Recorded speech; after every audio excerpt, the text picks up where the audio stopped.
Saba. The airlift nears completion as the last competitors and machines arrive in Libya. Racing starts tomorrow.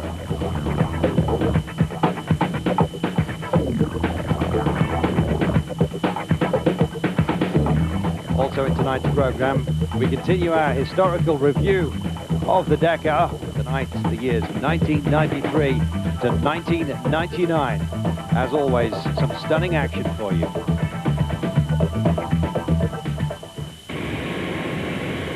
So the airlift nearing completion, the last of the machines and the riders and drivers finally arriving. And how clean they all are too. After 3 days break, it's been a chance to repair them, clean them up, get them ready to roll tomorrow. Special, of course, ahead of them, 200 kilometers just under from Saba to Wa El Kabir. Well, all the machines spruced, the drivers well rested. 143 motorcycles, 113 cars, 26 T4s, 38 T5 trucks, 16 press cars. It's a total of 336 vehicles. And of course, the competitors, 715 of them. Organisers, mechanics and press, journalists such as myself, 650 of those, 1,365 people.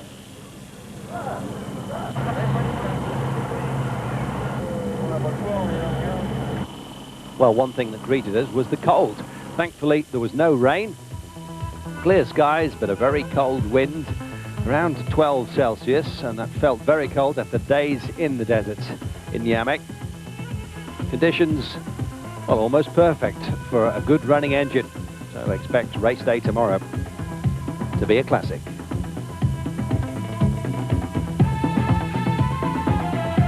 Libya welcoming in more ways than one. The paddy fields, the city and the people. Warmer than the weather, I can tell you.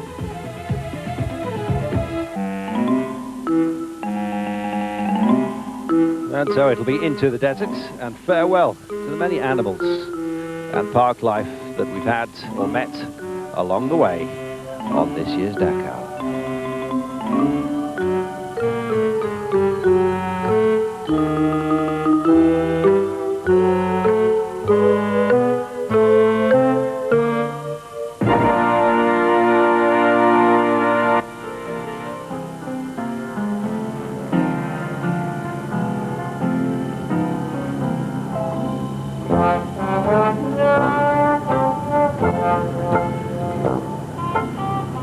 Thank you.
Well, the battle of the big boys has definitely been between Tatra and Kamaz so far, not forgetting Hino, of course, representing Japan. A battle royal then between the Czechs and the Russians. Leading for now, it's Chigini in the Kamaz. He's 40 minutes clear of De Azevedo in the Tatra overall. Kabarov chasing hard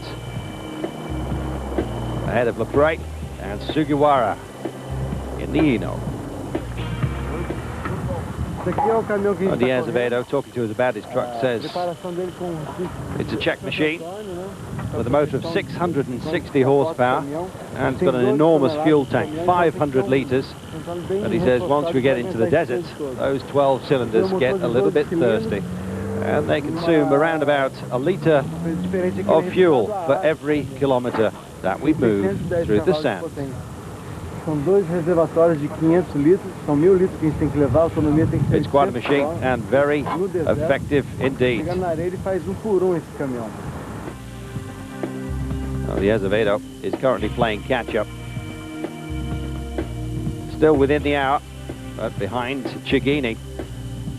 And difficult to overtake. And indeed, Chigini, underlining that fact, he says, yeah, it's very tough indeed. The roads are narrow, and once you're in the lead in the trucks, it's hard to be overtaken by another one. It's just too risky going off-road at high speed. It's a dangerous thing. We're very broad, and the roads just too narrow.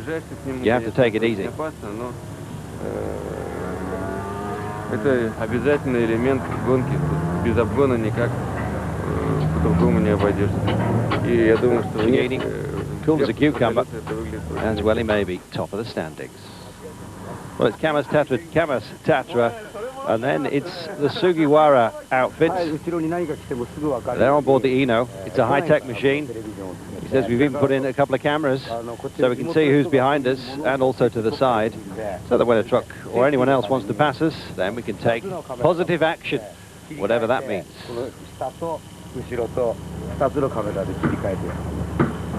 So the trucks, they'll be in as well as Mercedes, doing battle with everyone else tomorrow. Thank goodness.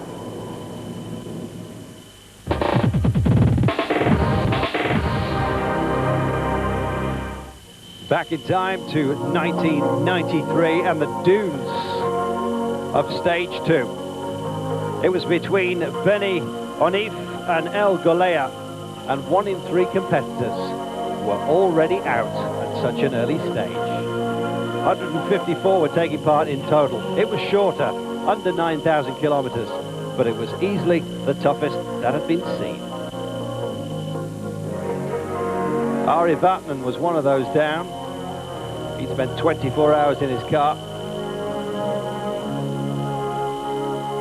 There'd been controversy as teams had been accused of wrecking the route in advance. Hadn't done any of them any good. Favourites were Citroën. Vatman saying, just too hard. So these gentlemen, well, they say only 15 cars have arrived, 3 bikes and 6 trucks. All the rest, at this time, stuck in the sand somewhere out there.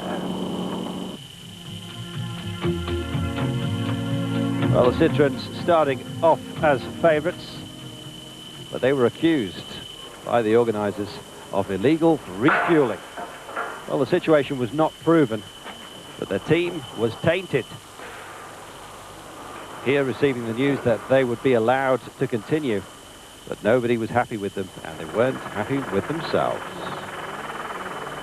Well, Mitsubishi took advantage. Sabi was to win it ahead of the Citroëns of Lartigue and Oriol. It was a great result for Mitsubishi,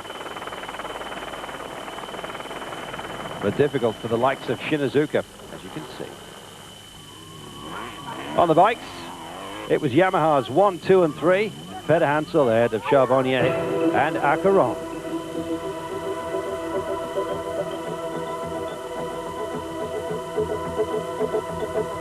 Well, Peter Hansel coming a cropper on the last stage, getting back on his machine to win it. He was okay, thankfully, and so were Yamaha. Pleased with the treble. 1994, Jutta Kleinschmidt introduced to the crowd, not the way she would have wanted. And all sorts of problems. This, 94, the Paris, Dakar, and back to Paris. Quite a race. 94 est ouvert.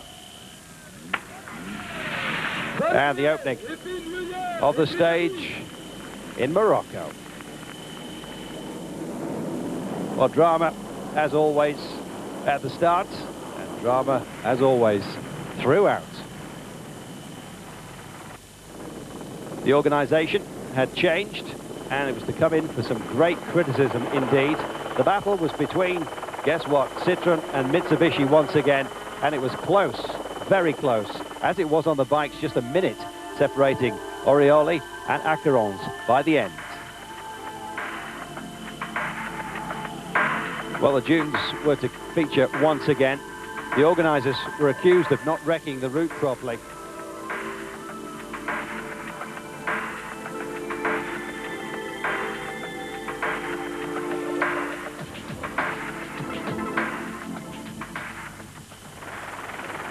And indeed, as you can see, mayhem in the villages and towns along the way. Just about everyone getting lost. Citroën, they decided to skip the dunes altogether, take a 5-hour penalty and go round the edge. The organisers caught up with them and criticised them. Oriol, the competitor, having none of it. It's your responsibility, he says. You haven't even researched this route. Yes, we have, said the organiser. You're lying, they said.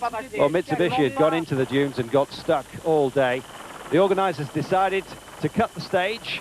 At the start of the dunes, Mitsubishi pulled out in disgust. Bruno Sabi say I've been stuck 200 times. It's absolutely crazy. So Mitsubishi waving farewell to that particular year's Dakar. Feeling hard done by, as you'd expect. So Citroën taking it 1 and 2 with Lartigue and Oriol. Orioli beating Akerons on the bikes. Lopre taking it in the trucks on board the Tatra, beating Sugi Warazino. So on to 1995.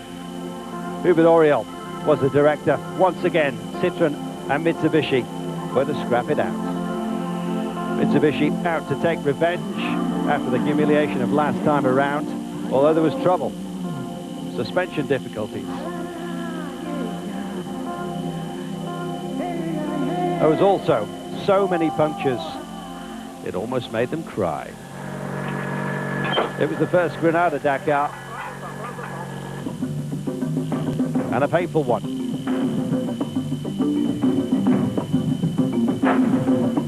This was the year that Ari Vatanen crashed out, and it was the year that Kajiva were out to stop Peter Hansel.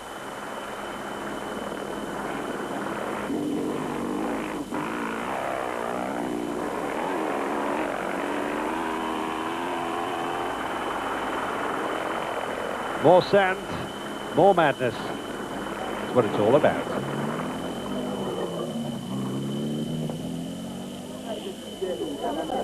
Vatanen crashing out, his race over.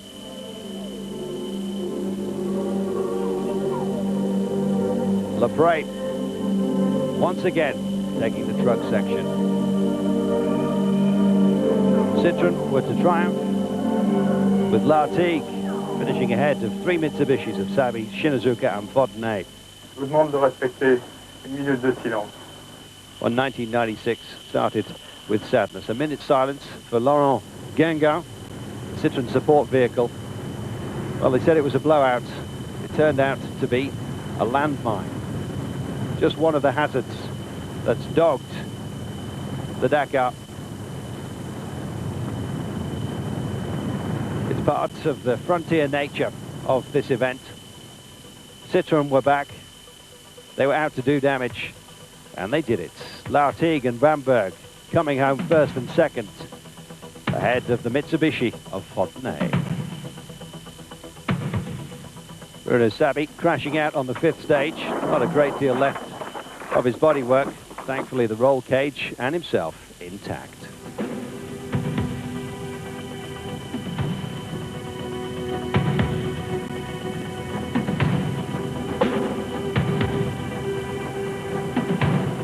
Citroën dominant. Mitsubishi playing catch-up.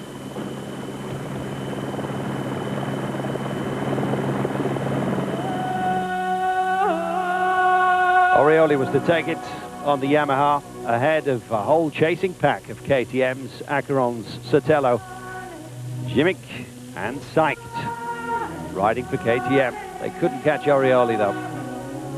Another win for Yamaha.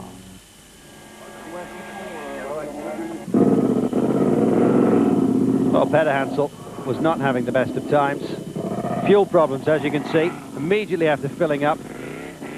He was useless and upset, as you can imagine. Took him 5 hours to come in. He immediately withdrew. Arguments with officials, saying his fuel had been deliberately tainted. All sorts of accusations flying.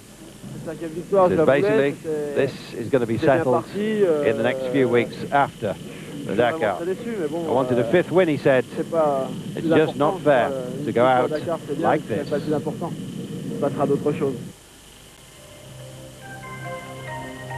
So to 1997, Dakar out to Agadez and back to Dakar.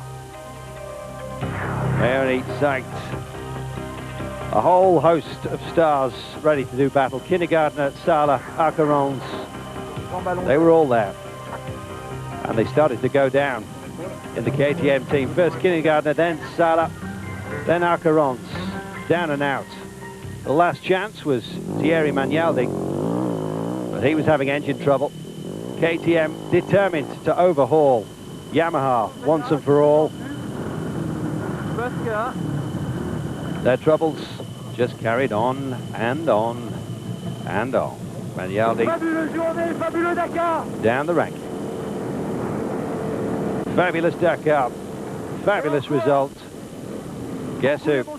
Peter Hansel once again taking it, his 5th win. Absolute delight. Finishing ahead of Gallardo, Sestre, Shinazuka leading a whole bunch of Mitsubishis ahead of Fotne, Sabi and Matsuoka. The T3 prototypes had been banned. They were just too fast and too dangerous. Citroëns, their challenge had been nullified, and Mitsubishi in their standard vehicles just ran away with it.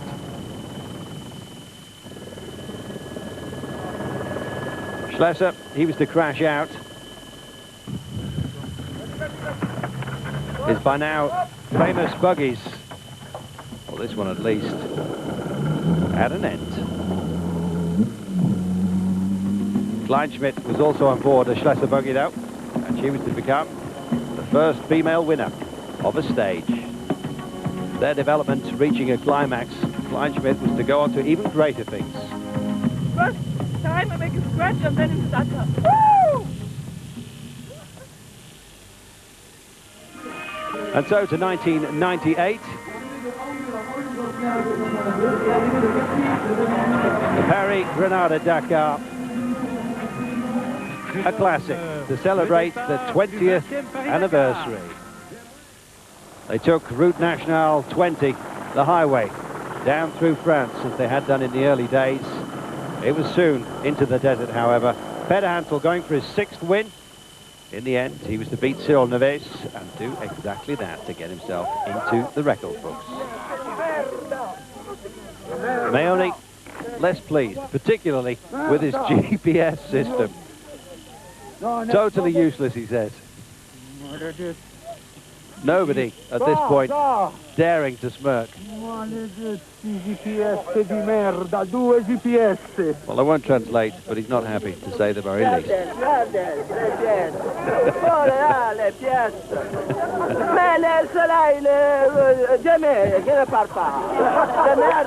Oh, they loved it. Meoni, of course, did not. Yet again, it was as tough as ever. And yet again, it seemed, it was to be Peter Hansel that was to top it. 6 win, as we've said, a record, beating Meoni, who was so upset. And get this, 11 chasing KTMs. Their time surely must come. In the cars, Mitsubishis, 4 of them finished top. Everyone else seemed to be ending up upside down. Fotne winning it ahead of Shinazuka, Sabi and Matsuoka.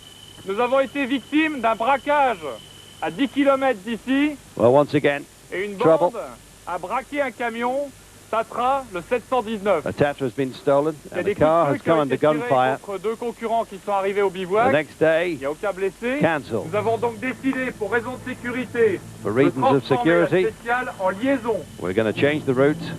How familiar is that announcement?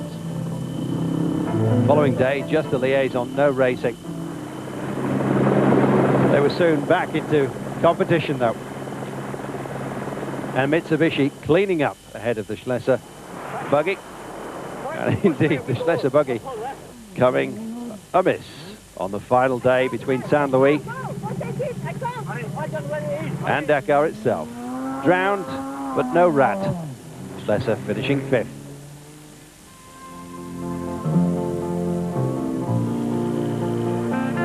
The biggest smile, as you'd expect, for Peter Hansel. And so, the majesty of Grenada, the Grenada Dakar of 1999.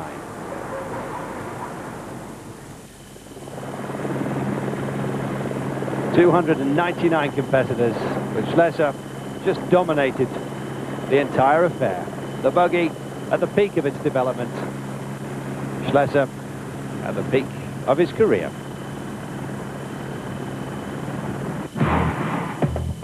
Jutta Kleinschmidt, the first woman to have led the Dakar overall, having 2 years earlier become the first woman to take a stage. 2 miles, 4. Tina Turner, her voice You can see and you can see. navigating, and her delight there for all to see, along with Jutta, of course.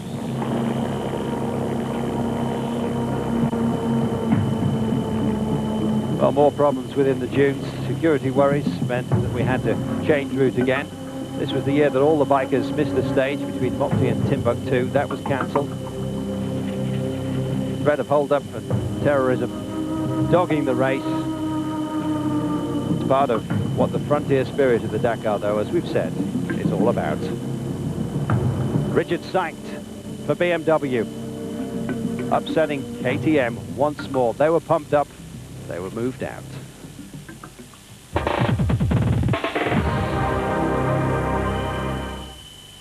That was then, this is now, of course. Tomorrow's stage will indeed be from Saba to Wa El Kabir, all in Libya. It'll be just under a 200-kilometre special, and plenty of this stuff. Sand at last. Not much wildlife to dog the competitors, but a beautiful day ahead nonetheless, and everyone delighted to be racing once again. It's been an uncomfortable delay. On the bikes then, this is how they will restart, with Roma ahead of Sainz by 22 minutes, 22 seconds. Kindergartner in 3rd place, ahead of Gallardo and Jimmy Lewis. In the cars, it's Shinazuka leading off ahead of Jean-Louis Schlesser, just 6 minutes and 15 seconds. Just a couple of minutes further back, it's Peter Hansel, then Fontenay and Sousa.